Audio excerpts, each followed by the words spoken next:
সবাই ধীরে ধীরে ফিরবে। এই যে দেখেন মির্জা ফখরুল কি বলতেছে, গণহত্যার দায়ে শুধু হাসিনা নয়, আওয়ামী লীগেরও বিচার হওয়া উচিত। এই যে দেখেন, তো বিএনপির এই মির্জা ফখরুলের এতদিন পরে হুঁশ ফিরছে। তারা এতদিন ভাবছিল যে বাংলাদেশের জনগণ এখনও বোকা, তারা এখনও জনগণের মাথায় নুন রেখে লবণ রেখে বড়ই খাবে, তারা এটা ভাবছিল। তারা বুঝতে পারে না যে বাংলা এখন 2025 চলতেছে, এখন 2001-2 সালের কিংবা 6 সালের বাংলাদেশ না। এখন প্রতিটা মানুষ জ্ঞানে, প্রতিটা মানুষ বিশ্লেষণ করতে পারে।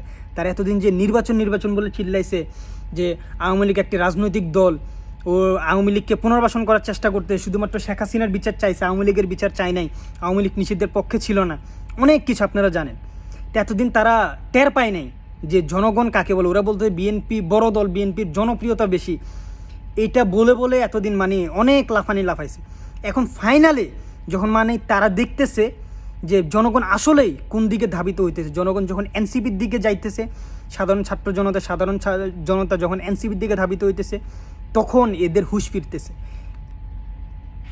এরা মূলত বিএনপি চাইছিল যে এই যে আওয়ামী লীগ যারা আছে তারা যাতে বিএনপির অন্তর্ভুক্ত হয়ে যায়। তারা চাইছিল আওয়ামী লীগদেরকে দিয়ে দল ভারী করতে। তো তারা রাজনীতি পলিটিক্স খেলছে, তারা চাইছে আওয়ামী লীগ দিয়ে দল ভারী করতে। তারা ওই দিক দিয়ে খেয়াল করতে গিয়ে, আওয়ামী লীগকে পুনর্বাসন করতে গিয়ে, আওয়ামী লীগ দিয়ে দল ভারী করতে গিয়ে তাদের নিজের দলের লোকজনই যে তাদেরকে ঘৃণা করতেছে, তাদের নিজের দলের লোকজনই যে তাদের দল ছেড়ে চলে যাইতেছে, ওই দিকে তারা খেয়াল করতে পারে না। ওই যে মুরব্বীরা বলে না যে ওই পিছন দিয়ে যাইতে দেখে সামনে দিয়ে যাইতে দেখে না, তারা পিছন বাঁচাইতে যায়, সামনেটা খাই ফেলছে। তারা আওয়ামী লীগকে বাঁচাইতে যায়, আওয়ামী লীগ দিয়ে নিজের দল ভারী করতে যায়। যারাই বিএনপির এই আদর্শ সৈনিক, যারাই মনে প্রাণে বিএনপি করতো, বিএনপিকে ভালোবাসতো, ছোটোবেলা থেকে বিএনপি করতো, ওরকম মানুষ হারাই ফেলতে, তখন এইগুলো তারা খেয়াল করতে পারে না। এখন যখন তারা বুঝতে যে না, আসলেই এই খেলা তো আর খেলা যাবে না, ব্যাকডেটের রাজনীতি দিয়ে কখনো ক্ষমতায় আসা যাবে না, উপর থেকে চাপ পড়তেছে। তারেক রহমানের এতদিন তো নির্দেশ শুনে নাই, এখন শুনতে হইতেছে। তারপরে এনসিপির দিকে মানুষ ভিড় জমাইতেছে, কিংবা অন্যান্য ইসলামিক দলের দিকে মানুষ ভিড় জমাইতেছে। বিএনপির জনপ্রিয়তা কমতেছে, কারণ তাদের যে কার্যকলাপ, এই যে চুরি, ডাকাতি, বদমাইশি, ধর্ষণ, জমি দখল, বাস স্ট্যান্ড দখল, এই চাঁদাবাজি, এসবগুলো তো ওরাই তো করতেছে। এটা আমার বলার কিছু নেই, আপনারা দেখতেছেন।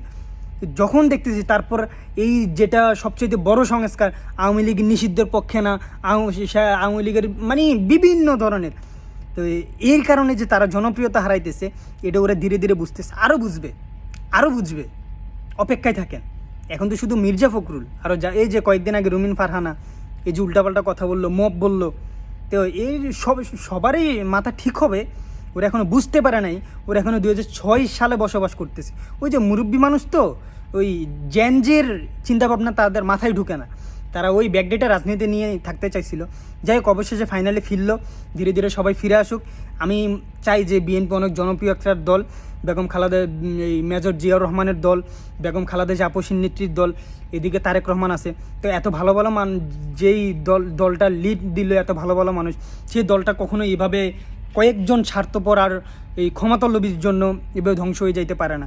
সবাই ধীরে ধীরে ফিরে আসুক, বিএনপি আসুক, ভালো কাজ করুক দেশের জন্য, আমিও চাই, সমস্যা নাই।